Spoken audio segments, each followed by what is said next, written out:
लंबी there mines, यकीनन इसे भारत की सबसे खौफनाक और डरावनी जगह कहा जा सकता है।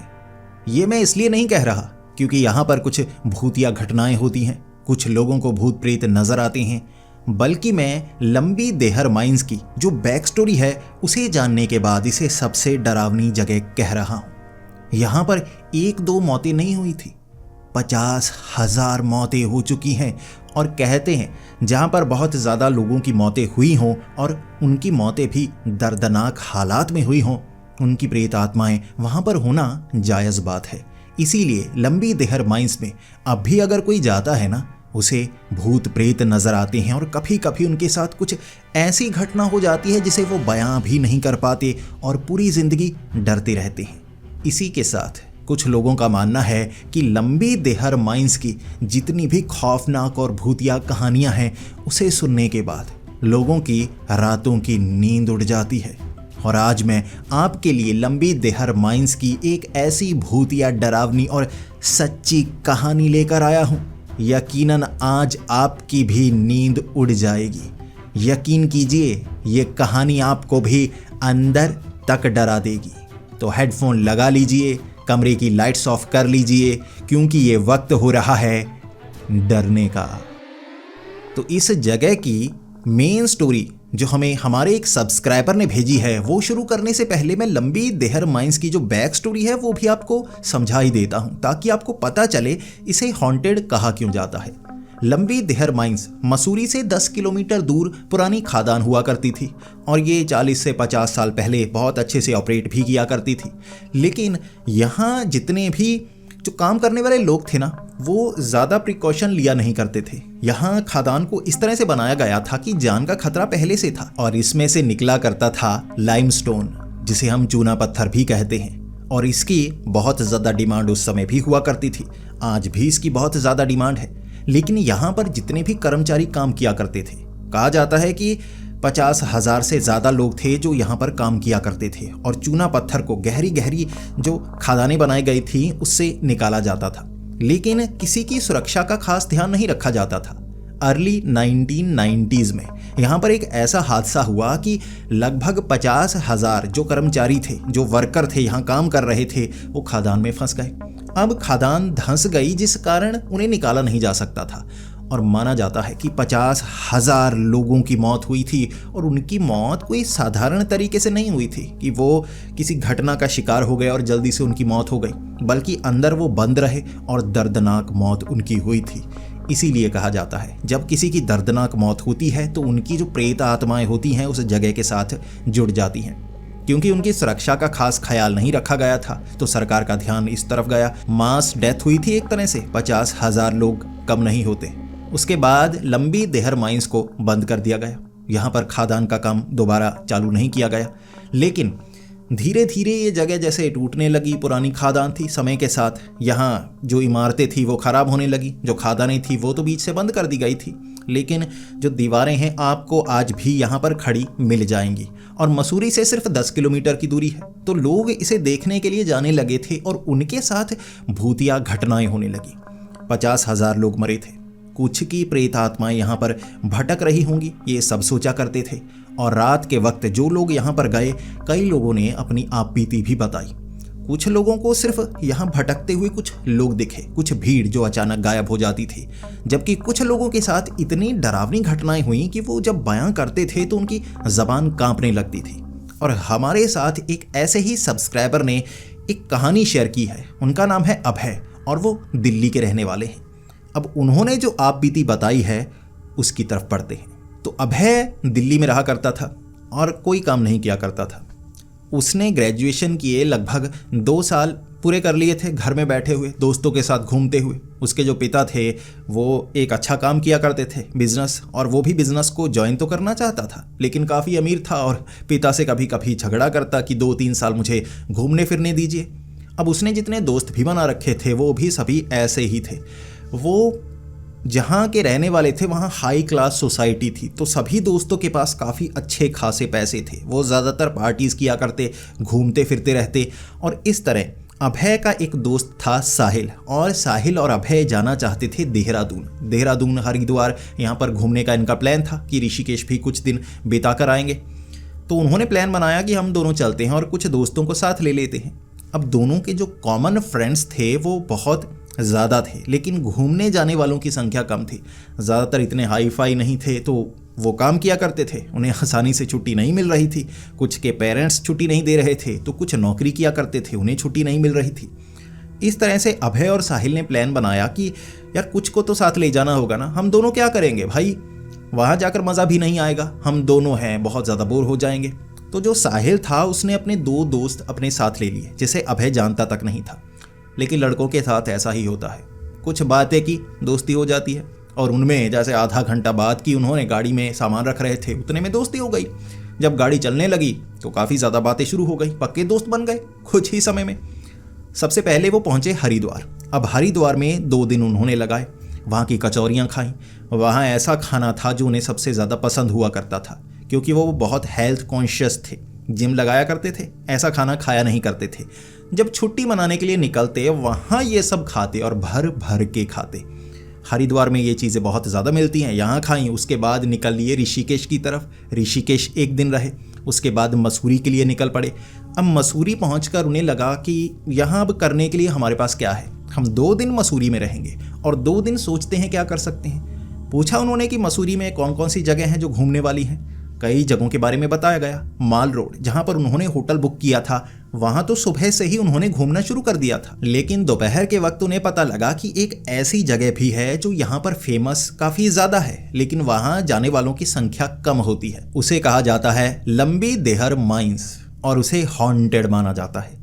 जब उन्हें यह पता लगा तो सभी दोस्त कहने लगे चलो वहाँ पर चलते हैं, वहाँ जाकर मस्ती करेंगे, वहाँ कुछ ना भूत देखेंगे, भूत को पकड़ने की कोशिश करेंगे, ज़िंदगी का एहसास होगा, हम कभी हॉन्टेड प्लेस पर नहीं गए।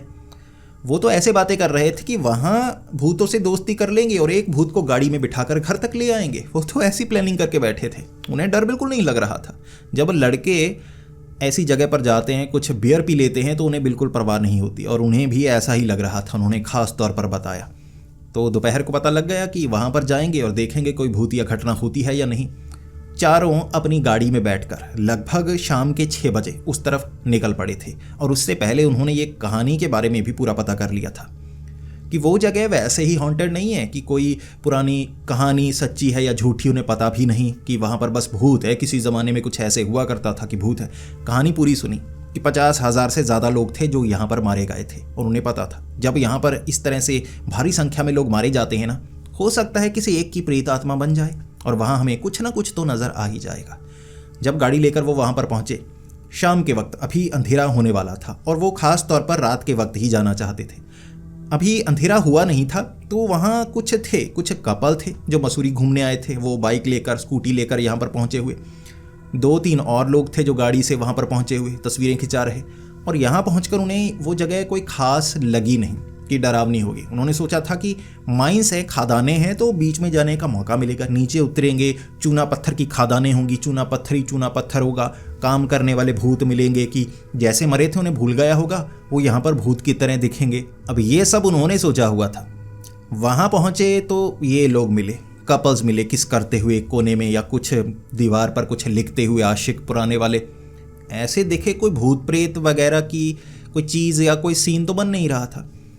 कुछ समय इंतज़ार करते रहे, और जैसे जैसे अंधेरा बढ़ता रहा, भूतिया जगह थी ना, सब खिसक लिए, आशिक खिसक लिए, कपल खिसक लिए, सिर्फ वो बचे थे अब बिल्कुल खाली। और यही उन्हें पसंद था। जहाँ वो जाते थे ना, वो थोड़ा हाई फाई बनना पसंद करते थे।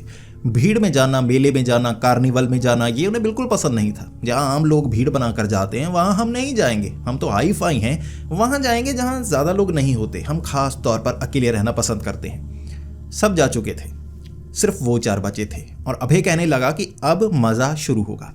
अब इस जगह को अच्छी तरह से खंगालते हैं, जानते हैं खादान कहाँ हुआ करती थी, ये बिल्डिंग हुआ करती थी, यहाँ सामान रखा जाता था। थोड़ा नीचे उतरते हैं, वो पगडंडी से थोड़ा नीचे जाकर देखते हैं, जितनी पुरानी दीवारें बनी हुई हैं यहाँ पर घूमना शुरू कर देते हैं। अब ये जो गाड़ी थी ना, वो काफ़ी ऊपर तक ले आए थे, तो घूमने के लिए अब जगह यहीं थी, चलने की ज़्यादा ज़रूरत ही नहीं पड़ी। धीरे धीरे अंधेरा बढ़ने लगा था, और यहाँ पर ज़्यादा कुछ देखा भी नहीं जा रहा। तो वो जो मोबाइल की टॉर्च थी उसे मारते हुए कभी इधर देख रहे उधर देख रहे, घूम रहे, वहाँ तस्वीरें खिंचा रहे। अब एक एक बियर की बोतल भी लेकर आए थे। तो वो पहले सोच रहे थे कि नीचे कहीं बैठने की कोई जगह होगी, कोई पत्थर होगा किसी दीवार के पास, बैठेंगे। और सीढ़ियाँ तो ऊपर थी, नीचे मौजूद नहीं थी। तो कुछ ढूंढा कि पत्थर पर बैठेंगे, कुछ बियर पियेंगे। अब पकौड़े वगैरह कुछ नीचे से पैक करवा के लेके आए थे कि यहाँ रात तक हम खाएंगे, कुछ ना कुछ देखेंगे ना, डर लगता है या नहीं, भूत नज़र आता है या नहीं। बैठे हुए एक पत्थर के करीब बियर की बॉटल्स रखी हुई। अभी तक कुछ ऐसा नहीं लगा जिससे वो कह सके कि हमारे साथ ये घटना घटी है। तभी उन्होंने महसूस किया कि वो पगडंडी से अब नीचे उतरे हुए थे ना, गाड़ी ऊपर लगाई हुई थी और जगह देख रहे थे। ऊपर से चीखने की आवाज़ आई। अब ये चीखने की आवाज़ ऐसी थी जैसे एक जगह पर कोई ना चीखा हो, जैसे आवाज़ खिंच कर गई हो, जैसे किसी ने ना ऊपर से छलांग लगा दी हो और नीचे गिरता गया, चीखता गया, ऐसे खींचती हुई आवाज़ आई। ये आवाज़ सुनकर वो बहुत घबरा गए कि कोई ऊपर से गिर तो नहीं गया, कोई भूत ही तो नहीं। दिमाग में तो भूत की बात ही आई थी। तो बियर की जो बोतल थी उन्होंने उठाई, भागे ऊपर की तरफ कि ये आवाज़ तो उसी तरफ से आई है जहाँ गाड़ी वाड़ी लगाते हैं और वहाँ रुकते हैं, तो जाकर देखते हैं। जब वो भागते भागते ऊपर की तरफ गए, ऊपर जाकर सबसे पहले उनका ध्यान उस जगह पर पड़ा जहाँ उन्होंने गाड़ी लगाई थी। गाड़ी मौजूद नहीं। अब ये जगह मसूरी से 10 किलोमीटर की दूरी पर थी और नीचे वाला जो इलाका, वहाँ पहुँचने के लिए भी लगभग 4 से 5 किलोमीटर उन्हें चलना पड़ता। पीछे कोई मंदिर था, वहाँ तक कोई खास घर वर नहीं थे यहाँ पर। तो अगर कोई गाड़ी चुरा कर ले गया ना भाई, इतना तो चलना पड़ेगा। और यहाँ पर मोबाइल की रेंज नहीं आ रही थी, तो वो एकदम थोड़े सन्न से हो गए कि गाड़ी कहाँ गई भाई। तो अभय, क्योंकि गाड़ी उसकी थी, तो वो सबसे ज़्यादा गुस्सा कर रहा, गाड़ी को तूने लॉक लगाया था, किसी ने कोई खिड़की खुली तो नहीं छोड़ दी भाई, ये कैसे हो गया। उसने कहा चाबी तो तेरे पास है ना, ऐसे घसीट के थोड़े ना ले जाएगा कोई। तो वो ज़्यादा चिंता में था, अगर घर पता लग गया ना गाड़ी चुरा ली गई है, यहाँ से कोई ले गया है, भाई बहुत बड़ी मुसीबत में पड़ जाएंगे।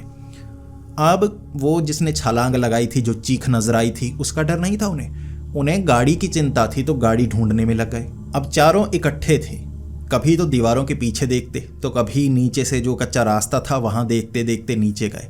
जैसे ही वो नीचे पहुँचे ना, उन्होंने देखा कि वो जो गाड़ी थी वो जैसे एक नीचे रास्ता बना हुआ और इधर को खाई, ज़्यादा बड़ी खाई नहीं थी, जैसे कह सकते हैं कि जैसे एक सड़क होती है उससे नीचे उतरने का थोड़ा रास्ता, कुछ कह सकते हैं 2 फुट नीचे की तरफ। अब गाड़ी नीचे उतरकर वहाँ झाड़ियों में फंसी हुई, वो कुछ पौधे थे, पेड़, उसमें फंसी हुई। और इसे देखकर जो अभय था उसका चेहरा उतर गया कि गाड़ी ठुक गई होगी, किसी ने यहाँ से चुराने की कोशिश की होगी, यहाँ पर ठुक गई। लेकिन उसके करीब देखा कि 5-6 लोग वहाँ पर खड़े हैं। अब एक के हाथ में जैसे बड़ा सा फावड़ा होता है, फावड़ा खोदने वाला, वो फावड़ा ऐसे कर्मचारी जैसे लग रहे थे, कोई या नीचे से आए होंगे या भूत होंगे। उनके दिमाग में कुछ नहीं आया, चिंता तो गाड़ी की थी भाई, गाड़ी। तो भागकर उस तरफ गए। अब कुछ लोगों को देखा और जैसे ही गाड़ी को जैसे पेड़ से फंसे हुए देखा ना, तो जो अभय था उसका चेहरा उतर गया कि गाड़ी ज़ोर से ठुकी है, अब मेरे पिता भी मुझे काफ़ी ज़्यादा ठोकेंगे। तो वो बेचारा रोने की हालत में कि गाड़ी को निकालो, जल्दी से यहाँ से निकलते हैं, और गाड़ी को पीछे कैसे करेंगे। अब उन्होंने उस लोगों की तरफ देखा तो वो लोग कह रहे थे ये गाड़ी यहाँ कौन लेकर आया। तो अभय कहने लगा हम लेकर आए, हम ऊपर लेकर आए, लेकिन यहाँ हमने नहीं फंसाई, शायद किसने चुराने की कोशिश की, आपने देखा। उन्होंने कहा हमने तो नहीं देखा, लेकिन हमने ये गाड़ी यहाँ फंसी हुई देखी। अब जो अभय था उसे गाड़ी की चिंता थी, तो वो कहने लगा देखो माफ़ कर दो, गाड़ी फंसी, जैसी भी फंसी, इस गाड़ी को थोड़ा खींचकर हमें पीछे निकालना होगा, क्योंकि ये ढलान ज़्यादा गहरी नहीं थी। ऐसा नहीं था कि अगर 5-7 लोग धक्का देकर उस गाड़ी को निकाल सकते थे, किसी तरह कुछ फंसाते ना तो वही निकाल सकते थे। तो उन्होंने सोचा यही करते हैं कि आप हमारी मदद करेंगे। वो जो लोग थे वहाँ खड़े हुए, उन्होंने कहा ठीक है हम मदद करते हैं। तो कुछ नीचे की तरफ आए ताकि गाड़ी ऊपर, वो पगडंडी, वो सड़क है ना, उसके ऊपर चढ़ जाए, वो धक्का देने लगे। अभय जो साहिल दोनों थे गाड़ी के एक तरफ थे, जो बाकी 2 दोस्त थे वो दूसरी तरफ थे, और नीचे बोनट की तरफ धक्का लगा रहे थे वो लोग। जब वो थोड़ा सा धक्का लगाने लगे तभी पता नहीं क्या हुआ कि साहिल, अभय, बाकी 2 दोस्त वो तो धक्का लगा रहे थे, जो बाकी के लोग थे ना वो उन्हें पीटने लगे। पता नहीं कैसे पीछे से झांपड़ मुक्के वो तो उन्हें पीटने लगे, बाल से पकड़ने लगे, और इसके बाद जैसे काटने की कोशिश कर रहे हों, जैसे वो पागल हो गए, वो नीचे गिरे, उनको काटने की कोशिश कर रहे। अब वो चीखें मारकर ऊपर की तरफ चढ़ने लगे कि भाई साहब क्या हुआ, हमने क्या गलती कर दी। वो लड़ाई भी किया करते थे, लेकिन अगर कोई अचानक हमला कर दे तो समझ में ही नहीं आता भाई करना क्या है, तो वो पीटने लगे। तभी वहाँ देखा कि कुछ लोग उड़ आ गए। अब बाकी जो लोग थे वो झाड़ियों से पेड़ों से निकलकर उन्हें पीटने लगे। अब पीट ऐसे रहे थे, कुछ पीट रहे, कुछ घसीट रहे, कुछ कपड़े को फाड़ने की कोशिश कर रहे, काटने की कोशिश कर रहे। काटने की कोशिश तो जैसे हर कोई कर रहा था, बस दांत गड़ा दें, पैर में दांत, टांग में दांत, लेकिन वो दांत गड़ नहीं रहे थे। लेकिन काटने की कोशिश जोरदार थी, टांगे पकड़ी, काटने की कोशिश। और किसी तरह चारों लाते मारते हुए, मुक्के मारते हुए, रोते हुए, चीखते हुए ऊपर की तरफ भागे। अब जो 3 दोस्त थे, एक था साहिल, उसके 2 दोस्त, वो तो ऊपर निकल गए थे। जो अभय था अब तक छुड़ा नहीं पा रहा था, और तीनों दोस्त बिना उसे बचाए सीधा ऊपर की तरफ भागे। अब नीचे जाने का रास्ता था, वहाँ तो भीड़ लगी हुई थी, ऊपर जाने का ही तो रास्ता था। अब उसी खादान में जो ऊपर वाली इमारतें थी, कोई बंजर सी टूटी फूटी सी, वहाँ जाना उन्हें सही लगा। वो तीनों ऊपर की तरफ भागे। अब सभी अभय को पकड़ने की कोशिश कर रहे। अभय के हाथ में एक पत्थर आया, घुमा घुमा के सर पे मार रहा। जहाँ मारने की कोशिश कर रहा वो बस मारे जा रहा कि खुद को बचाऊं। पीछे करते करते वहाँ से निकला, ऊपर चढ़ा, वो भी ऊपर की तरफ। अब 3 दोस्तों की चीखें जहाँ से उसे सुनाई दे रही थी, वो ऊपर की तरफ भागा। जैसे ही वो ऊपर भागा, वो जितने लोग थे उसका पीछा ऐसे कर रहे जैसे उसे जिंदा छोड़ना नहीं चाहते थे। और उसे ये पता नहीं लग रहा था कि ये लोग क्या हैं, कहाँ से आए हैं और इतनी भीड़ बनाकर हमारे पीछे कैसे पड़ गए। भूत का ख्याल तो आया ही नहीं। उन्हें ऐसा लग रहा था ये चोर वोर हैं जिन्होंने देख लिया कि ये अमीर हैं, गाड़ी लेकर ऊपर आए हैं, गाड़ी अच्छी वाली है इनके पास, तो इन्हें लूटेंगे, शायद यही होंगे, और काटने की कोशिश कर रहे हैं, या सोच रहे होंगे कि सामान छीनेंगे और मार वार देंगे। ये बात अभय के दिमाग में थी, इसीलिए वो ऊपर की तरफ भागा, बचा था। जब वो ऊपर पहुंच गए, जो भीड़ थी वो नीचे से अब ऊपर नहीं पहुंची। अब वो चारों एक जगह इकट्ठे जरूर हो गए थे, लेकिन जो आवाज़ें कि इन्हें मार दो, ऐसे वैसे कई आवाज़ें थी जो वहाँ पर गूंज रही थी। और आसपास की दीवारों से, पीछे कोई मौजूद नहीं, लेकिन आवाज़ें थी कि भीड़ घेर रही हो, लेकिन नज़र नहीं आ रहे।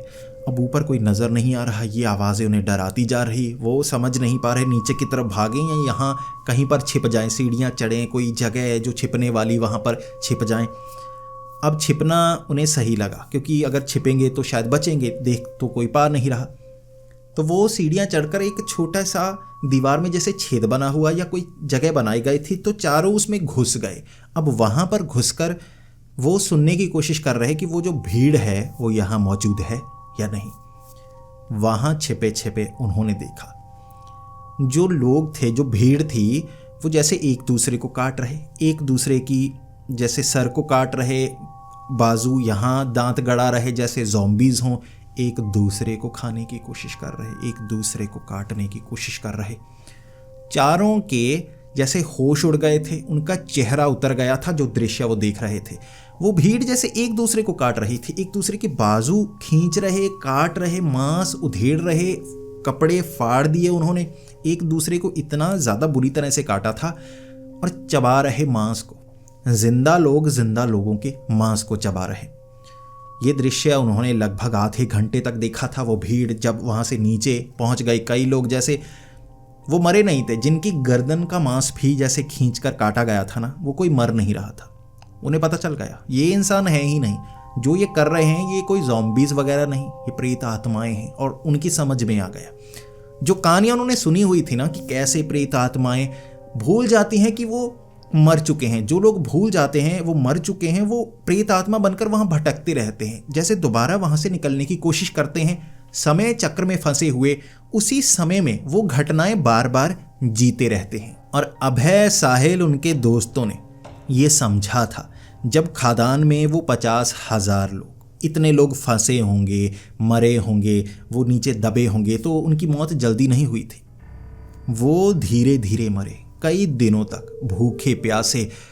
और जब कोई भूखा होता है, हमारा दिमाग कुछ ना कुछ खाने के लिए भागता है। अब वहाँ खाने की चीज़ ही नहीं है, तो उन्होंने क्या किया होगा।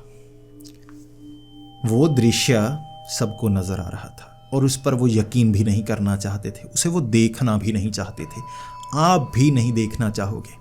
सोचकर देखिए, अगर कहीं पर कोई फंसा हो, मैं नहीं चाहता किसी के साथ इतना बुरा हो, कहीं कोई फंसा हो, पीने के लिए पानी ना हो, खाने के लिए खाना ना हो, कुछ समय तक तो हम खुद को संभालते हैं, कुछ दिनों तक, उसके बाद शरीर की जो ज़रूरतें हैं, भूख, किस हद तक इंसान को वहाँ ले जाएगी कि वो जो मिले वो खाएगा। कैसा दृश्य हुआ होगा वहाँ पर, वो दृश्य उन्होंने देखा था। आधे घंटे में वो भीड़ वहाँ से जैसे धीरे धीरे गायब हो गई। अब उसके बाद जब भीड़ नहीं दिखी, वो उस छोटी जगह से निकले चारों, रोते चीखते। जब वो वहाँ पहुँचे ना, वो सोच रहे थे नीचे जाएंगे, अब गाड़ी वाड़ी तो देखेंगे नहीं, भागेंगे नीचे की तरफ, अब इतनी तेज़ भागेंगे कि कोई देख ना पाए। उन्हें उनकी गाड़ी वहीं जहाँ खड़ी की थी वहीं मिली। नीचे तक गाड़ी जैसे पहुँची ना हो, या नीचे से कोई खींचकर ऊपर ले आया। कोई डेंट तक नहीं, कहीं कोई खरोंच का निशान नहीं। वो कुछ सोच पाते उससे पहले ही जो अभय था उसने की लॉक से अनलॉक की गाड़ी अनलॉक हुई, जल्दी से बैठे, चाबी लगाई, गाड़ी स्टार्ट की, गाड़ी निकाल ली, जैसे गाड़ी को कुछ हुआ ही ना हो। इसके बाद सीधा पहुंचे मसूरी, सीधा अपने होटल में। किसी को कुछ नहीं बताया उन्होंने। चारों एक कमरे में पूरी रात सो नहीं पाए थे, एक दूसरे को बार बार देखते और जैसे बोल तक नहीं पाते। उनकी ज़बान वो शब्द जैसे निकाल नहीं पा रही थी, वो इतने ज़्यादा डरे थे। अगली सुबह किसी को उन्होंने नहीं बताया और वो चारों उस जगह से निकले। और उसके बाद कोई घूमने का प्लान नहीं था, सीधा पहुंचे घर। गाड़ी देखी, कोई स्क्रैच नहीं, कोई खरोंच नहीं। ये बात किसी को बताते इसके लिए उन्हें हिम्मत जुटानी पड़ती, और हिम्मत जुटाने में 10 दिन का समय लगा। वो कभी एक दूसरे से नहीं मिले उन 10 दिनों में, घर में अकेले सन्न। बाद में अपने घर वालों को बताया, दोस्तों को बताया, उन्होंने थोड़ा समझाया। ये भूत प्रेत की घटना है, ये ऐसी ही होती है। प्रेत आत्माओं की जो घटनाएं होती हैं, आप बीती जो होती है ना, वो आपको डरा देती है। उनकी तो रातों की नींद तक उड़ गई थी। बाद में खुद को वो संभाल पाए और उन्होंने बहुत बाद में ये कहानी हम तक भेजी, ताकि सबको ये पता लग पाए कि उनके साथ क्या हुआ था। अब आप बताइए, आपको ये खौफनाक और डरावनी कहानी कैसी लगी? सोचकर देखिए, अगर आप उस जगह होते। एक तो भूत प्रेतों को देखते और एक सोचते वो लोगों के साथ क्या हुआ होगा जो जिंदा थे जब वो खदान में काम हुआ करता था। सच में हो सकता है आपकी आज की रात की नींद उड़ जाए। अगर आपको ये वीडियो पसंद आई हो तो इसे लाइक और शेयर करें। ऐसी ही वीडियोस देखने के लिए अब तक हमारे चैनल को सब्सक्राइब नहीं किया तो जल्दी से सब्सक्राइब करो। अब नीचे लाल बटन नहीं है भाई, काला हो गया है, मैं भूल गया था। अब काले बटन पर अंगूठा मारो और सब्सक्राइब कर लो हमारे चैनल को। तो मिलते हैं अगली वीडियो में, तब तक के लिए डरते रहें।